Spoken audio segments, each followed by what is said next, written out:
those consistent things that we show up for become the way that we perceive and create our reality, because what we do on a consistent basis becomes a foundation for how we're showing up, what we believe, and then how we act. And so when we have these rituals that are in place, or not even rituals, rather routines, because everyone's, again, out here talking about the 5 a.m. club and whatnot, but these rituals, or these routines rather, often aren't actually supporting us because they are perpetuating this foundation of how we are showing up and how we're talking to ourselves and how we're perceiving the world that is really based in this pressure and this stress and this hustle and this forcing, and it doesn't fucking feel good.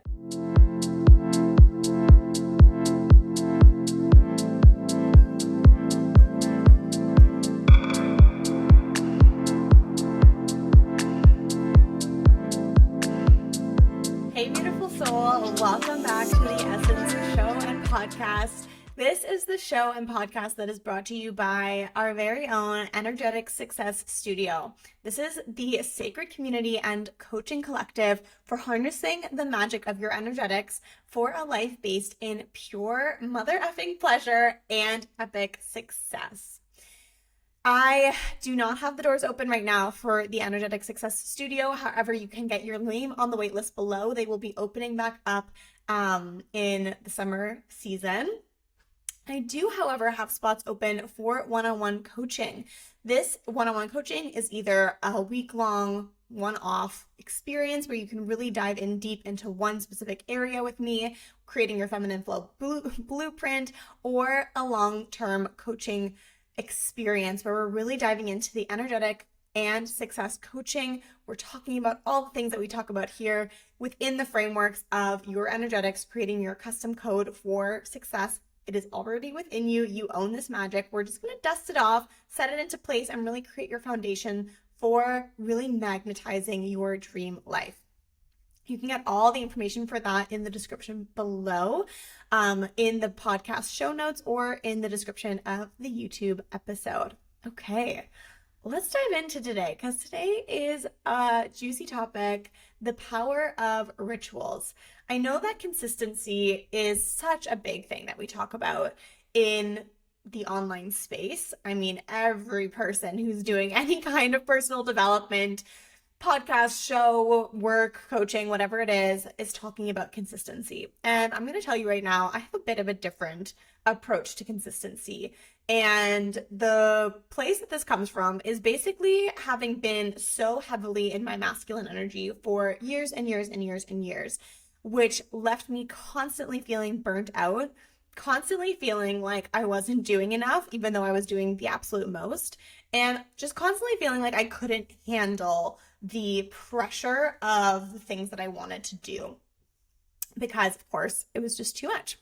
And this consistency, like, I had some very intense routines, very intense, like wake up times, the amount of things that I expected myself to do in a morning routine, the amount of things that I expected to do within a week, the way that I expected myself to show up.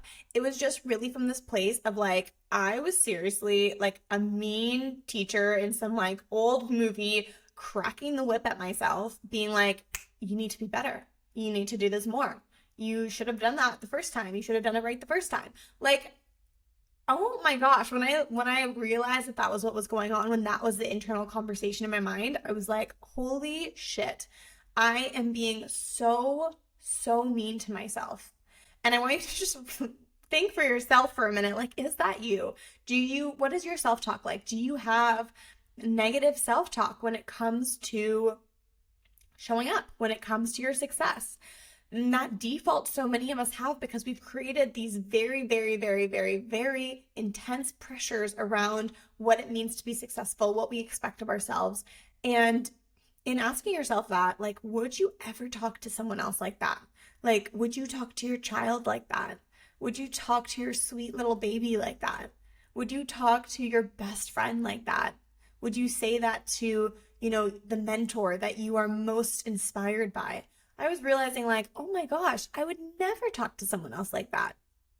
And so with that being said, a lot of the things that we do on a daily basis, or just in general, the things that we do on a daily basis, and this is what I teach in NLP and what neuro-linguistic programming teaches us, is that those consistent things that we show up for become the way that we perceive and create our reality, because what we do on a consistent basis becomes a foundation for how we're showing up, what we believe, and then how we act.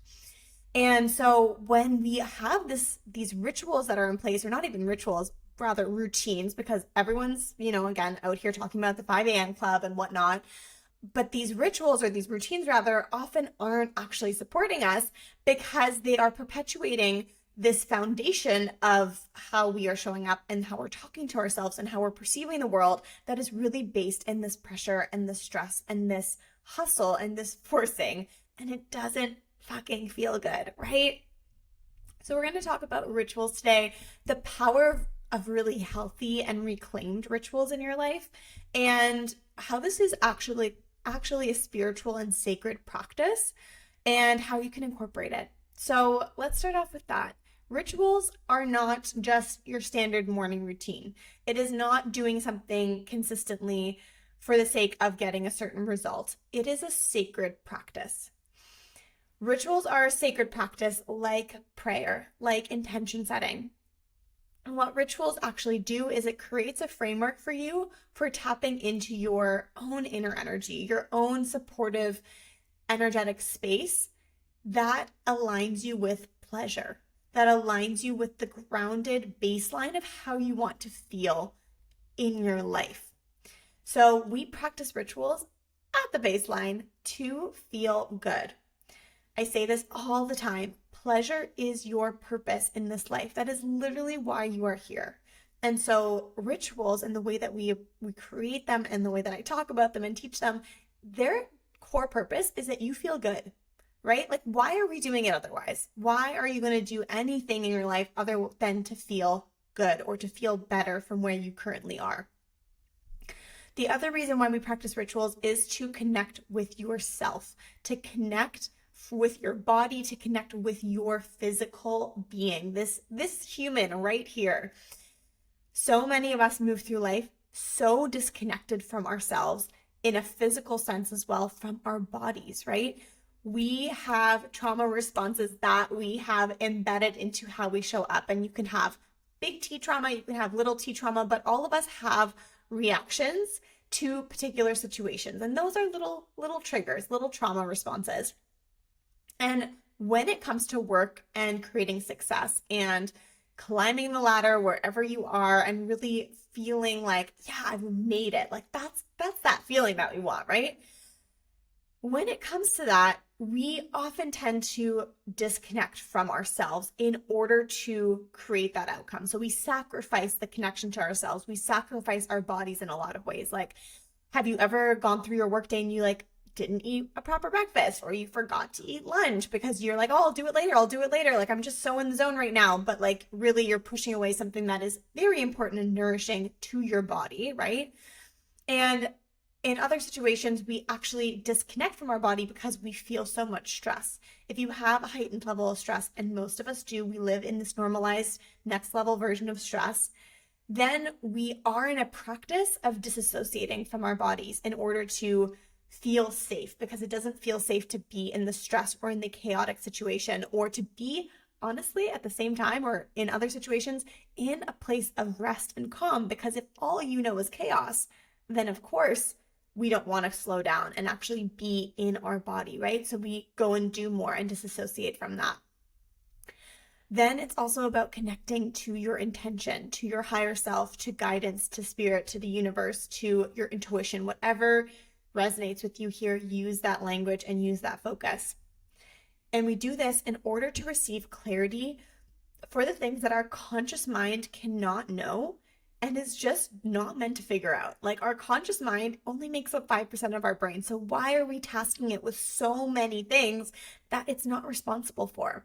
So having a ritual and creating a sacred practice, a sacred space to tune in to your body, to yourself, to your intuition, to your higher self or guidance, whatever you want to tune into there, that is what the ritual is all about. Again, it is meant to feel good. And ultimately, this is it's not even a hack, because you still, it's no quick fix or magical button, but low key, it is a hack, because the more good you feel, like when you really focus on like my rituals just meant to feel good, it's going to feel easy to come back to it. It's going to keep you coming back to it. And especially once you've done it for a while, and then let's say you go through a tough phase or you're really not feeling like the hottest, most badass version of yourself, knowing how good that ritual feels is going to be what keeps you coming back to it. And that is actually that consistency, right? Like again, I said it's a hack. It's not actually a hack, but in a way it is, because it's like so simple. You're like, "Oh, I just need to feel good." It's like, yeah, you just get to feel good. And then it's going to start happening. Of course, there's a few extra steps that go into that, and I'm here to support you with those. But at its core, that is it. So let's talk about some rituals. And I want to, again, be super clear, like rituals is something that you do consistently, but it's not done in a tight grip, serious structure kind of way. It might be daily or it might be consistently. And again, consistently doesn't need to be daily. It needs to be a consistent practice in your life, something that is part of who you are. So for example, I want you to think about it as an identity, right? Like I am someone who does these rituals versus, oh yeah, from time to time I'll journal, right? Different. Same thing with my mom said this the other day. I said, "Do you think you're a coffee drinker?" And she's like, "No, I don't think I'm a coffee drinker." And I'm like, "I'm pretty sure you're a coffee drinker. Like, do you drink coffee like every day or every couple days?" And she's like, "Yeah, but like I'll do it socially with friends and da da." And I'm like, "Okay, like you are a coffee drinker. I would call that a coffee drinker." And it's just interesting because she doesn't want to take on that identity. But that's kind of what I want you to do here. Like if you drink coffee every day, do you consider yourself a coffee drinker? Or even if you drink it a couple times a week. I know I do. I don't drink it a lot, but when I do, I'm like, yeah, I like coffee. So I would say I'm a coffee drinker and I drink it consistently enough. And the same thing with your rituals. Like I'm someone who does rituals. I make space for my sacred practice. I make space to be in my sanctuary, to tap in, to tune in, to turn on, right? So really taking that on as that is the version of consistency. Like taking it on as your identity is what makes it consistent for you in your life, because you see it as part of yourself, not, okay, did I check it off my to-do list in my routine this morning? Again, that's where we start going back to just checking things off. And I see that so often with my clients. They're like, "I want to do a morning routine." And I'm like, "Okay, well, how's your morning routine right now?" And they're like, "Oh, well, it's really stressful." I'm like, "Okay, what are you doing?" And they're like, "Well, I'm doing everything." I'm like, "Okay, well, there we go." So what are some tools that you can use for your rituals? I like to break it down from tools and actions, and then kind of you get to create your magic little potion of what this looks like for you. So some tools can be using oracle cards or tarot cards, so card pulling, ritual, so doing that consistently, using a pendulum consistently, so using a tool again to tap into your intuition, journaling, scripting, mindset work that is written down, so actually starting to tune into what just flows through to me, like conscious writing, conscious stream of thought writing, seeing what comes up, what is written down. Hypnosis. I have a lot of hypnosis and meditation activations within the Energetic Success Studio. Also, my one-on-one clients get those. So like having tools that you use like that you listen to consistently to really help you tap in. Setting up an altar is a really beautiful one. I also really love setting up an altar for different phases, right? So for different seasons, whether that's the seasons of the year or even the seasons of my life, like when I'm in a launch phase, I'll set up an altar specifically for the launch and like some things that feel really magical and aligned to infuse that energy into the launch. Some actions then. It's about opening the sacred space, right? It's about feeling good. So what actions would make you feel good? Is it a special playlist that you use during this sacred ritual space? Is it lighting incense, using essential oils? I love using my Young Living oils. That is like, I have a specific oil for different times of day. Like I have one that I use when I start work, and that's kind of a sacred ritual now. I use one when I am meditating before I go to bed. I use them when I'm meditating about different things or opening up sacred spaces when I'm doing mindset work. I'm like, oh, I would love to have a little bit extra support in this area, and then I'll use that oil. So I love working with oils. Lighting a candle can be as simple as that. You don't need to go out and buy anything. And lighting a candle before you open up your sacred space or start working, take a cleansing bath, setting an intention, like this is how I intend to feel when I show up to this task, when I do this work. Breath work is also a really powerful action to take when you're sitting down or during your ritual time, to do breathing work, breathing exercises that calm you down, that regulate your nervous system. Again, we do a lot of that inside the studio. So the power of rituals, it's not just about doing the thing. It's about how you feel when you are doing it, because that is what energy management is. And ultimately, that is what shifts you out of this stressy, anxious energy and into an energy of groundedness and where you can actually receive. So that's either receiving results in the physical world or actually receiving guidance, creativity, clarity, downloads, all that good stuff. So the first thing that the power of rituals does is it allows you to root to rise. It gives you a foundation in yourself, right? So it's not about like a foundation for your business or for your plan or for your weekly to-do list. It is your foundation within yourself, which makes you unshakable and ultimately unfuckwithable when things come your way that are unexpected, that you didn't account for, that you don't necessarily, potentially want, but it's like, it's here now, but how do I ground myself in this and move through this? And this is connecting to yourself in terms of your needs, connection to those needs, your desires, connection to your intuition. That is your foundation. It's also, I'm sharing this video with you in this episode in the final days of Taurus season. So this is really like the final time to really use this energy of consistency, showing up for something consistently, showing up in your pleasure consistently. This is a great time to just kind of like start doing things that are pleasurable, like even creating a ritual that is based in pleasure. Like, what is one thing that you can do every day that is a ritual of pleasure for yourself? So for me, my rituals change. I'm going to share a little bit about what they look like, because I always find that that's helpful when people do that. And I find that my rituals change with the seasons often. So literally like with the cosmic seasons, also with the seasonal seasons. So springtime is different than winter, what I need during that time. And then I like sprinkle in the cosmic seasons more on top as fun little sparkle add-ons.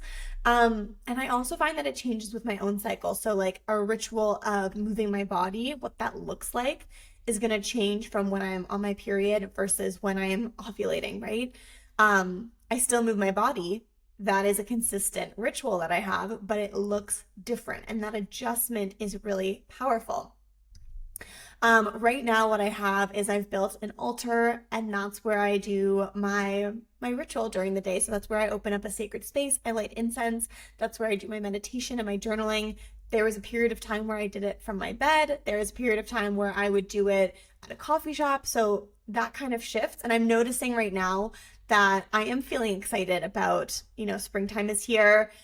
The weather is hopefully going to get better soon. I do want to get outside more. I do want to do my journaling like in a park somewhere or going to a coffee shop. So this is just like a little example of, okay, I'm doing the journaling, I'm doing the meditation. Those things are big for me. Hypnosis has been a big one for me right now. I've been doing a lot of those practices, a lot of being in nature, going for walks, and it's going to shift. It's going to naturally change with the season. And there are also phases in life where the ritual practice is potentially a different length of time, where I need a little bit more support, or I want to be tuned in more, especially when I'm working through something that's coming up versus when I'm like really enjoying life. And that's also a fun one. Like, your ritual could literally be just being in your life and having a conscious, aware moment of, oh my God, like this is amazing. Like I am walking through the city right now. Everyone's out. It's summertime. I'm wearing my flowy dress. I'm going to go meet my friends or my boyfriend for a drink somewhere, and the sun is setting and it's like the warm like breeze that's just wrapping me up. Like that could be a pleasure ritual, sacred space moment, because you're connected to yourself. Do you see what that shifts for you then? So I want to know in the comments below, if you're listening to the podcast, leave a rating and review. You can also let me know what your biggest takeaway was in that. But if you're listening to the episode on YouTube, also let me know in the comments below what your biggest takeaway is here. Like, what are you going to do? What is your ritual going to look like? And how are you going to infuse it with the maximum amount of pleasure? because again, that is why you're doing this.